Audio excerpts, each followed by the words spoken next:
Hello, good morning प्यारे बच्चों, कैसे हैं। आदित्य कैरियर इंस्टीट्यूट में आपका एक बार फिर दोबारा स्वागत है।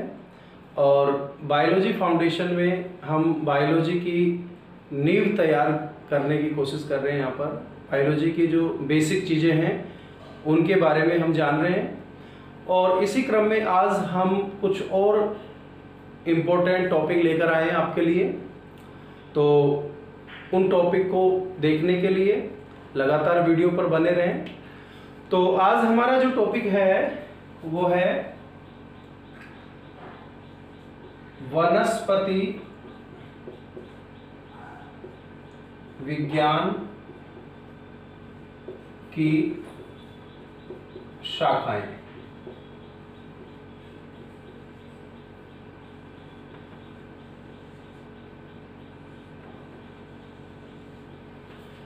टॉपिक पर आगे बढ़ने से पहले हम एक बार थोड़ा पीछे जो हमने पढ़ा उस पर जाते हैं कि हमने पढ़ा था कि जीव विज्ञान जो कि जीवों का हम अध्ययन करते हैं इस शाखा में। तो जीव विज्ञान की मुख्य रूप से दो शाखाएं हमने बनाई थी। पहली थी वनस्पति विज्ञान जिसको हम बॉटनी कहते हैं, और दूसरी थी जंतु विज्ञान जिसको हम जूलॉजी कहते हैं। अब वनस्पति विज्ञान और जंतु विज्ञान की भी अपनी अपनी शाखाएं हो जाती हैं। तो वो शाखाएं जो हैं उनमें हम किन किन चीज़ों का अध्ययन करते हैं, क्या क्या उन शाखाओं में करते हैं, उसके बारे में हम थोड़ा बहुत यहाँ पढ़ेंगे। तो सबसे पहले हम बात करें कि वनस्पति विज्ञान क्या है। ये जीव विज्ञान की शाखा है जिसमें हम वनस्पतियों यानी पौधों के बारे में अध्ययन करते हैं। ठीक है। तो वनस्पति विज्ञान की जो शाखा है उनमें पहली शाखा जो हम पढ़ रहे हैं वो है कवक विज्ञान। कवक विज्ञान, ठीक है। कवक विज्ञान को माइकोलॉजी भी बोलते हैं। माइकोलॉजी, कवक विज्ञान यानी माइकोलॉजी। तो विज्ञान मतलब किसी चीज के बारे में जानना, विस्तृत रूप से जानना। तो जब हम कवकों के बारे में अध्ययन करते हैं तो हम कह सकते हैं कि इसको क्या बोलेंगे, माइकोलॉजी। तो माइकोलॉजी में क्या करते हैं, कवकों का अध्ययन। या आपसे पूछा जाए कि माइकोलॉजी क्या है, तो जीव विज्ञान की ऐसी शाखा जिसमें कवकों का अध्ययन किया जाता है। कवकों की उत्पत्ति, कवकों की संरचना, कवकों के कार्य, कवकों के उपयोग, इन सब चीजों के बारे में जब हम अध्ययन करते हैं तो वनस्पति विज्ञान की उस शाखा को कवक विज्ञान या माइकोलॉजी कह देते हैं। तो माइकोलॉजी यानी कवक विज्ञान यानी कि कवकों का अध्ययन। ठीक है। आप यहाँ क्लास में पढ़ते हुए ही चीजों को याद कर लेंगे, ये विश्वास है मेरा। तो बताइए माइकोलॉजी का मतलब क्या होता है, कवकों का अध्ययन। Very good. इसी तरह से जब हम शैवालों का अध्ययन करते हैं तो उसको क्या बोलेंगे, शैवाल विज्ञान। क्या बोलेंगे, शैवाल विज्ञान या एल्गोलॉजी या फाइकोलॉजी। तो शैवाल विज्ञान या एल्गोलॉजी या फाइकोलॉजी में हम किसका अध्ययन करते हैं, शैवालों का अध्ययन।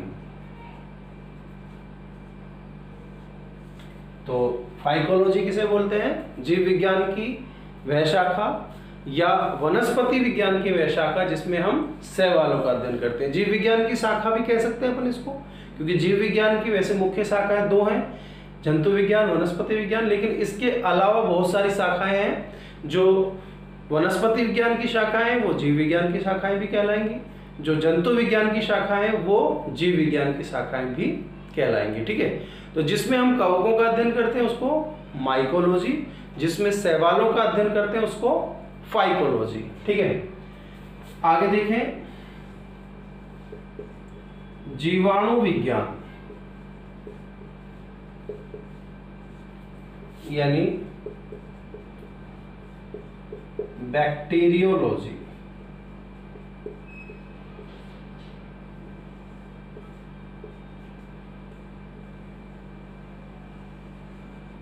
अब देखें तो जीवाणु विज्ञान को हम भाई वनस्पति विज्ञान में क्यों पढ़ रहे हैं, इसके पीछे कारण है, क्योंकि वनस्पति विज्ञान में कोशिका, जिसके अंदर कोशिका भित्ति पाई जाती है, उसको अपन वनस्पति या पादप कोशिका मानते हैं। तो जीवाणु जो है उसके अंदर कोशिका भित्ति पाई जाती है, इसलिए इसको किस में पढ़ रहे हैं अपन, वनस्पति विज्ञान की शाखाओं में पढ़ रहे हैं। वैसे ये जीव विज्ञान की शाखाएं भी होती हैं, ठीक है। तो जीवाणु विज्ञान या बैक्टीरियोलॉजी किसको बोलेंगे, जिसमें जीवाणुओं का अध्ययन करते हैं, यानी कि जीव विज्ञान की या वनस्पति विज्ञान की वह शाखा जिसमें जीवाणुओं या बैक्टीरिया की स्टडी करते हैं, बैक्टीरिया का अध्ययन करते हैं, उसको क्या बोलते हैं हम, जीवाणु विज्ञान या बैक्टीरियोलॉजी।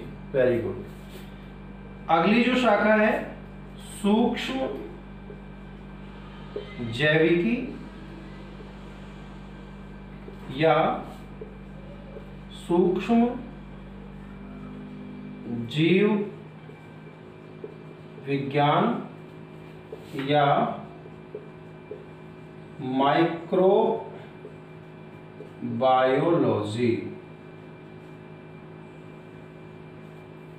तो सूक्ष्म जैविकी या सूक्ष्म जीव विज्ञान या माइक्रोबायोलॉजी किसे कहते हैं, जीव विज्ञान की या वनस्पति विज्ञान की वह शाखा जिसमें सूक्ष्म जीवों का अध्ययन किया जाता है, सूक्ष्म जीवों का अध्ययन किया जाता है, उस विज्ञान को या उस शाखा को सूक्ष्म जैविकी या सूक्ष्म जीव विज्ञान या माइक्रोबायोलॉजी कहते हैं।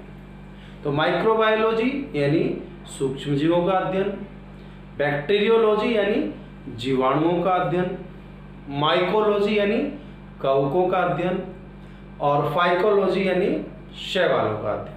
ठीक है, अब इसी क्रम में हम आगे देखें तो हमें पता होना चाहिए कि कवक और शैवाल दोनों मिलकर क्या बनाते हैं, लाइकेन बनाते हैं।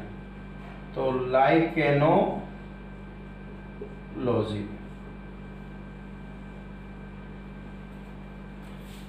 लाइकेनोलॉजी किसको बोलेंगे भाई,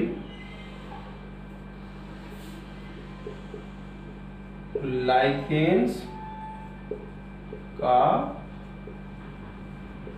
अध्ययन, जीव विज्ञान की वह शाखा जिसके अंतर्गत हम लाइकेन्स का अध्ययन करते हैं उसको लाइकेनोलॉजी कहते हैं। ठीक है, तो यहां हमने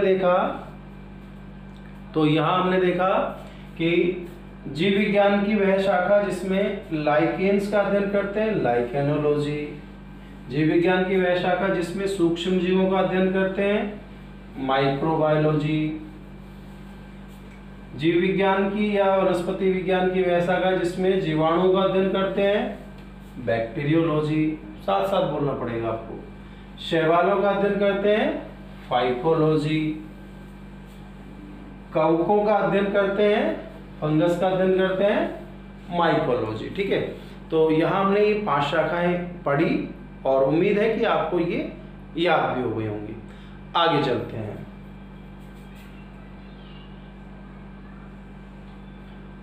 वनस्पति विज्ञान पढ़ रहे हैं इसलिए हम यहाँ पर पादप आकारिकी शब्द लगा देते हैं,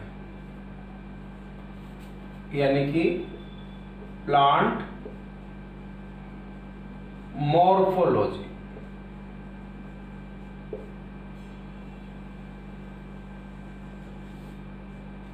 ठीक है, तो पादप आकारिकी, आकारिकी का क्या मतलब होता है, आकारिकी का मतलब होता है किसी भी जीव की बाहरी संरचना।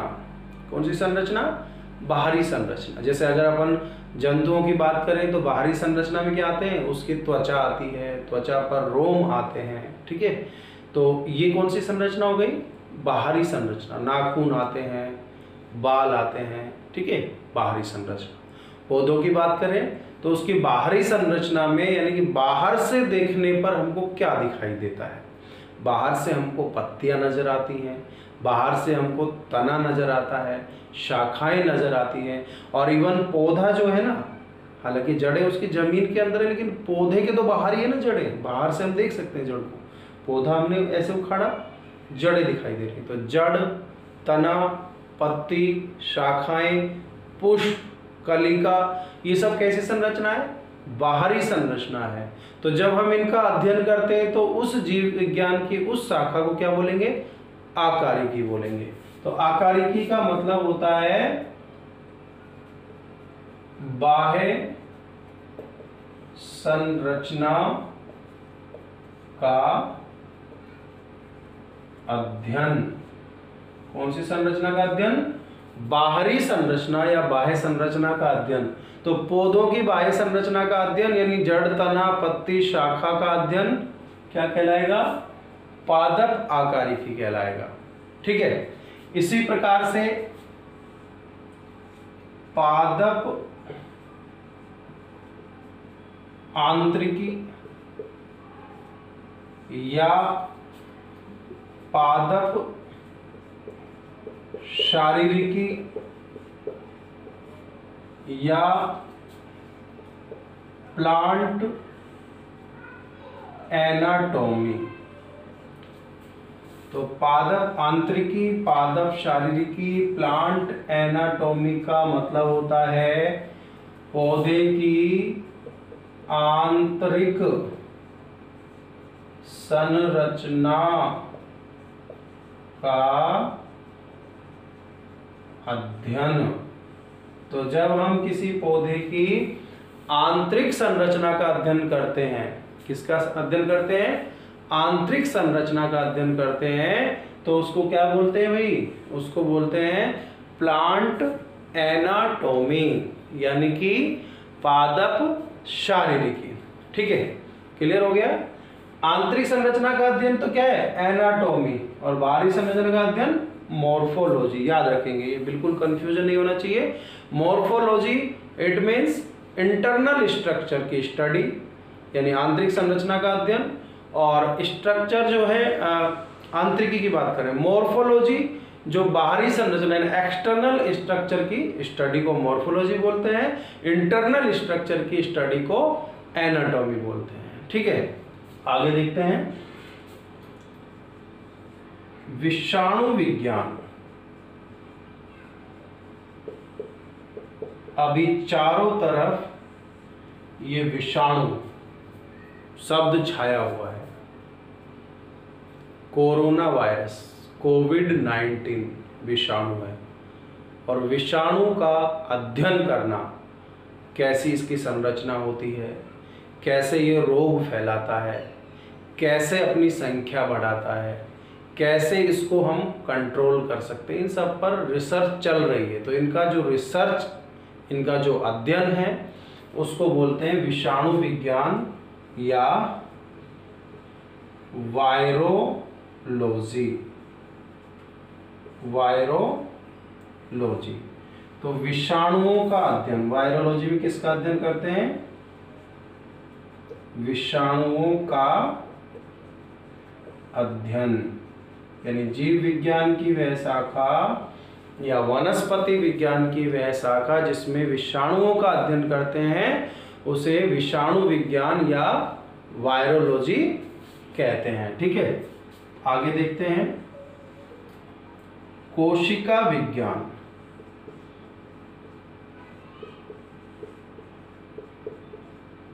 यानी कि इसको हम साइटोलॉजी भी बोल देते हैं, और मॉडर्न वे में इसको सेल बायोलॉजी भी बोल देते हैं। आजकल कोशिका विज्ञान को साइटोलॉजी की जगह सेल विज्ञान, सेल बायोलॉजी वर्ड जो है वो ज़्यादा यूज में लिया जाने लगा है।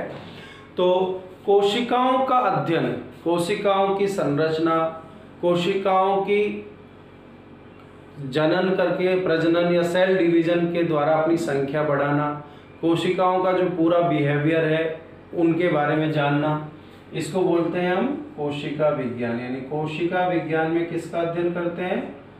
कोशिकाओं का कंप्लीट अध्ययन। कोशिकाओं का अध्ययन क्या कहलाता है? कोशिका विज्ञान, यानी कि जीव विज्ञान। अब देखो, इसमें पादपों की कोशिकाओं की स्टडी करते हैं तो उसको अपन प्लांट सेल बायोलॉजी बोल देते हैं, और जंतुओं की कोशिकाओं का अध्ययन करते हैं तो एनिमल सेल बायोलॉजी। लेकिन यहाँ हमने कोशिका विज्ञान ही शब्द काम में लिया है। कोशिकाओं का अध्ययन क्या कहलाता है? कोशिका विज्ञान, यानी कि साइटोलॉजी। अब कोशिकाओं से मिलकर क्या बनता है? ऊतक बनता है। तो ऊतकों के अध्ययन को क्या बोलेंगे भाई? ऊतक विज्ञान या औतिकी या हिस्टोलॉजी। तो ऊतक विज्ञान या औतिकी या हिस्टोलॉजी किसे बोलेंगे? जीव विज्ञान की वह शाखा जिसमें ऊतकों की संरचना का अध्ययन करते हैं, यानी ऊतकों का अध्ययन क्या कहलाता है? ऊतक विज्ञान या हिस्टोलॉजी। अब जंतुओं की ऊतकों का अध्ययन एनिमल हिस्टोलॉजी, और प्लांट्स यानी वनस्पतियों के ऊतकों का अध्ययन प्लांट हिस्टोलॉजी। तो एक बार दोबारा देखते हैं अपन कि पादप आकारिकी मतलब पादप की बाहरी संरचना का अध्ययन, प्लांट मोर्फोलॉजी। पादप आंतरिकी या पादप शारीरिकी या प्लांट एनाटॉमी, पादप की आंतरिक संरचना का अध्ययन। अब आंतरिक संरचना में क्या आएगा भाई? जैसे अंदर की संरचनाओं में ऊतक आएंगे जिनमें जाइलम है, फ्लोएम है, उनकी कार्यविधि है संपूर्ण, जो अंदर कॉर्टेक्स यानी वल्कुट है, एंडोडर्मिस, इसके बाद वॉल कॉर्टेक्स है, इसके बाद अंदर जो है अपन देख रहे हैं सबसे बाहर एपिडर्मिस, हाइपोडर्मिस, फिर कॉर्टेक्स, एंडोडर्मिस, पेरिसाइकल, पिथ रेज, वास्कुलर बंडल, ये आगे हम पढ़ने वाले हैं। तो ये अंदर की जो संरचना है उसको अपन एनाटॉमी बोलते हैं। विषाणु विज्ञान या वायरोलॉजी मीन्स विषाणुओं का अध्ययन। कोशिका विज्ञान यानी साइटोलॉजी मतलब कोशिकाओं का अध्ययन, और ऊतक विज्ञान यानी औतिकी मतलब ऊतकों का अध्ययन। तो यहाँ हमने वनस्पति विज्ञान की कुछ शाखाएं पढ़ी हैं। इन शाखाओं को आप अपनी नोटबुक में उतार लीजिए, और ये शाखाएं जो हैं आगे हायर क्लासेस में एक अलग सब्जेक्ट का रूप ले लेती हैं, यानी कि इनको अपन बहुत विस्तार से पढ़ते हैं आगे। तो यहाँ पर इन शाखाओं को अच्छी तरह से याद रख लें, और इसी के साथ अपनी जो पढ़ाई है उसको बिल्कुल भी उसमें विराम ना आने दें। अपना टाइमिंग थोड़ा बढ़ाएं पढ़ने का, तो घर में ही सुरक्षित रहते हुए अपनी स्टडी को जारी रखें। Be safe, stay home.